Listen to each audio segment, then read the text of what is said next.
nakaambana ang dalawang bahagi. And kung titingnan niyo po yung likod nitong bundok na ito, makikita niyo rin po may mga signs na rin po yan. Okay? Plus, may mga tunnels din po yan.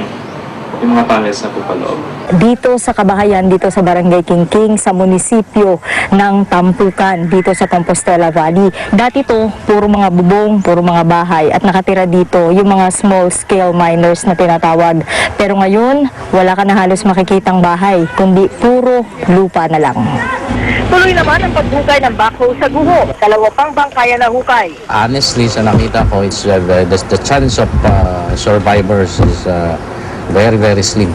Karamihan ng tao doon na missing, nakatira sa bunker. Walang nagtrabaho sa ilalim ng tunnel, kasi Good Friday. Kaya, more or less na estimate natin na talagang ano na. Retrieval na lang. Mula sa Compostela Valley, para sa unang balita, Sherian Torres reporting. At kaugnay po ng isasagawang retrieval operations, makakausap natin ang Provincial Director ng Compostela Valley PNP na si Police Senior Superintendent Aaron Aquino. Senior Superintendent Aquino, good morning po. Gandang umaga po. Ilang residente pa ho ba ang pinaghahanap ng mga rescuer? Meron pa po kaming remaining na 17 na missing po ngayong sa updates po namin ngayon. Sa pinakawaling tala po, ilan na po ang nare-retrieve? Ang na-rescue po namin is 13 na po.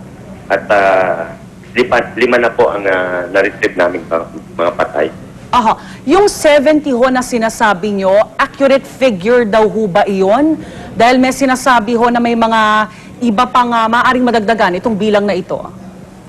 Totoo po yan. Meron po rin possibility, malaking possibility na matagdagan po yan. Kasi sabi ko nga nung unang mga interviews na meron pong posibilidad na meron mga pumunta na mga bisita o kaanak bago nangyari po yung trahedya. May sapat ho ba tayong tao at kagamitan ang ating search and rescue team? Sa katunayan po, magdadagdag po ako ng mga kapulisan ngayong umaga para tumulong po sa area. Ihahatid po kami doon ng Top 11 ng Philippine Air Force. Meron na rin pong heavy equipment doon. Ngunit na hirap po talaga makarating po sa area. Umabot na po ng isang araw bago makarating po doon sa landslide area bago mag-umpisa po ng rescue operations po. Kumusta na ho yung lagay ng panahon? Hindi ho ba nakakaantala ito sa isinasagawang retrieval operation, Senior Superintendent? Hindi naman po, kaya lang po minsan na medyo nag-drizzle, medyo may konting kadulasan ng mga daan. Yes. May mga residente pa ho ba tayong kailangan i-evacuate?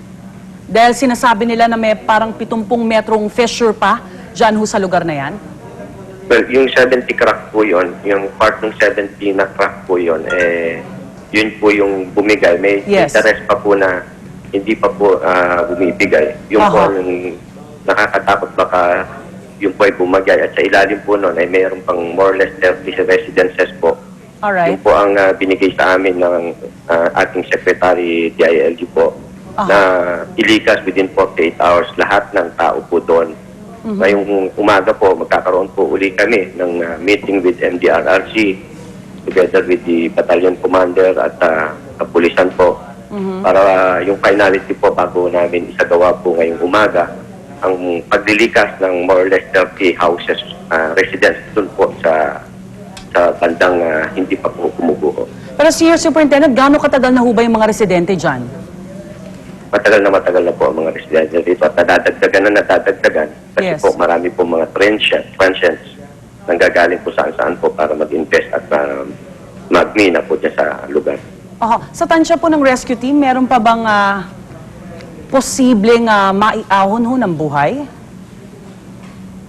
Sa ngayon po sa ngayon pong araw na po ito sa nag-umpisa ng landslide ng 22, more or less so baka wala na rin po. Unless meron pa pong possibility na may survivor po na tumakbo papuntang loob ng kanilang mga tunnels at ngayon po ay buhay pa rin po. Pero as of now ho, pinatigil na ho lahat po ng mining operations dyan, Senior Superintendent? Pinatigil na po talaga yan para huwag po makadagdag sa pagyanig ng